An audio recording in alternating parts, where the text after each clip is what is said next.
UPSC toppers mock test series में आपका बहुत बहुत स्वागत है। तो चलिए शुरू करते हैं।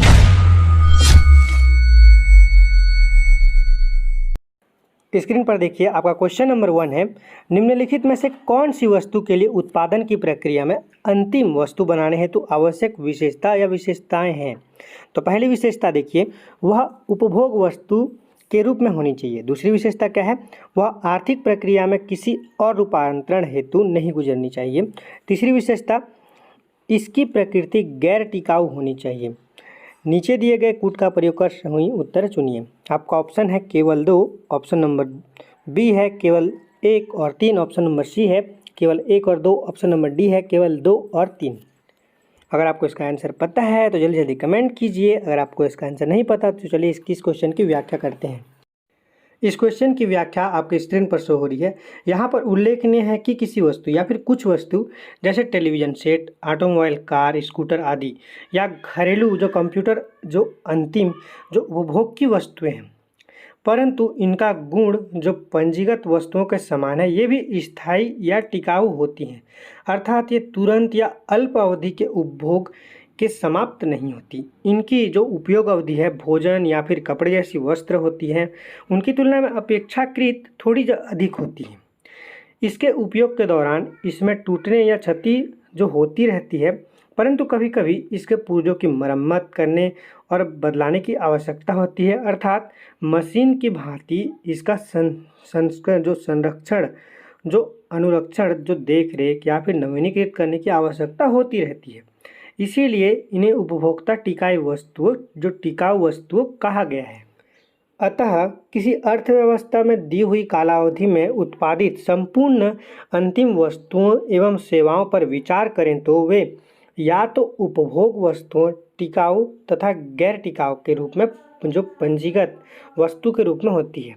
अंतिम वस्तु होने के कारण वे आर्थिक प्रक्रिया में आगे किसी रूपांतरण से नहीं गुजरती। यहाँ क्या कह रहे हैं कि यदि जो अर्थव्यवस्था है, अगर उसमें कोई वस्तु होगी, ठीक है, जो सेवा विचार करे या फिर कुछ, अगर उसमें किसी 2 भाग में बांटे तो उसमें क्या होगी, एक टिकाऊ या फिर गैर टिकाऊ में पंजीकृत की जाएगी, जो अभी मैंने पहले समझाया था।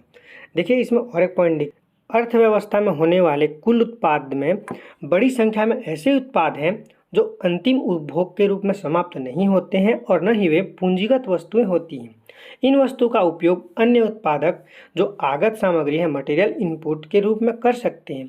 जैसे ऑटोमोबाइल के निर्माण में इस्पात की चादर, जो स्टील शीट का उपयोग और बर्तन बनाने में तांबे का उपयोग।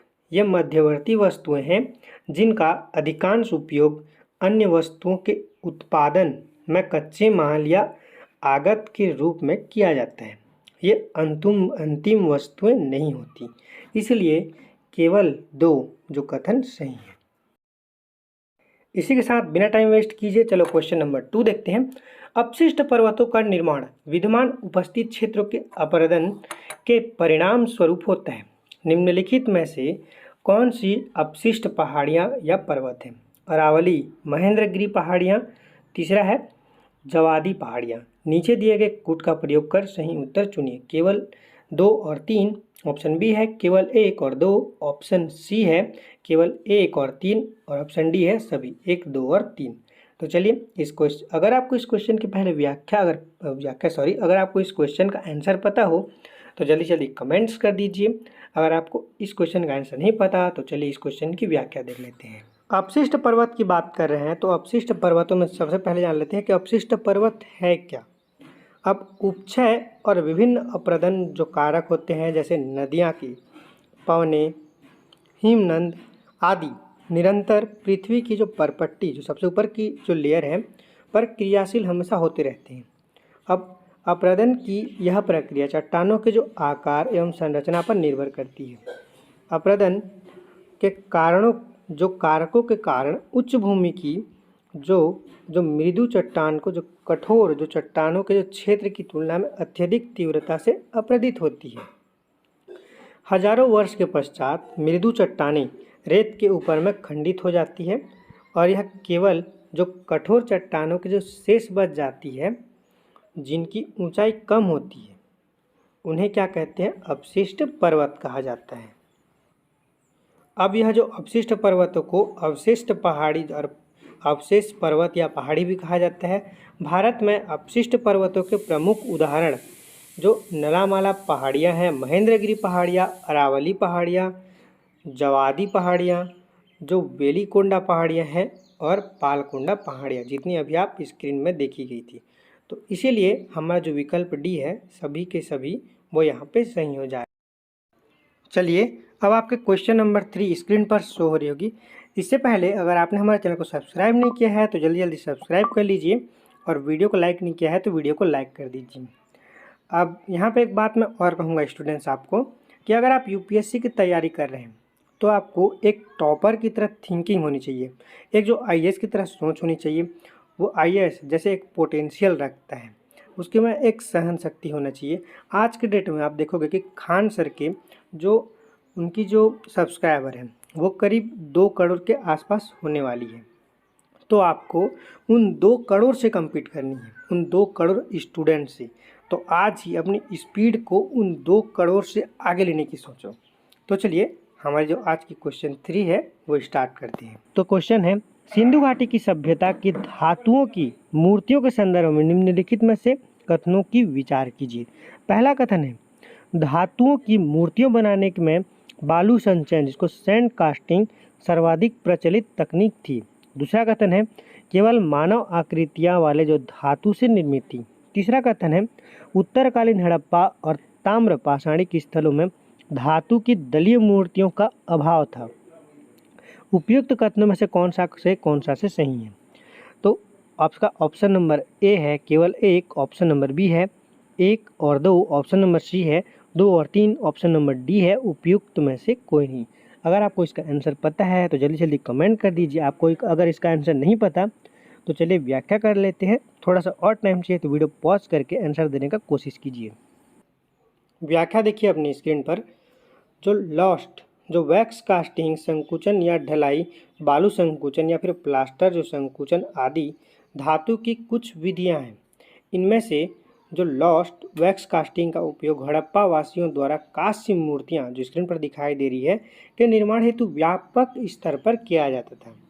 इसीलिए हमारा जो कथन 1 है वो यहाँ पर सही नहीं है। नेक्स्ट पॉइंट देखिए, इसी में मानव और पशु दोनों की कांस्य आकृति को तराशा गया था।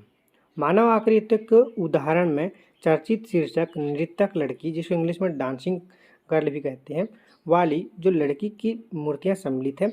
पशुओं की आकृतियों में उठे हुए सिर, जो पीठ और बड़े सींगों वाले भैंसा और बकरियों की मूर्तियां सम्मिलित हैं।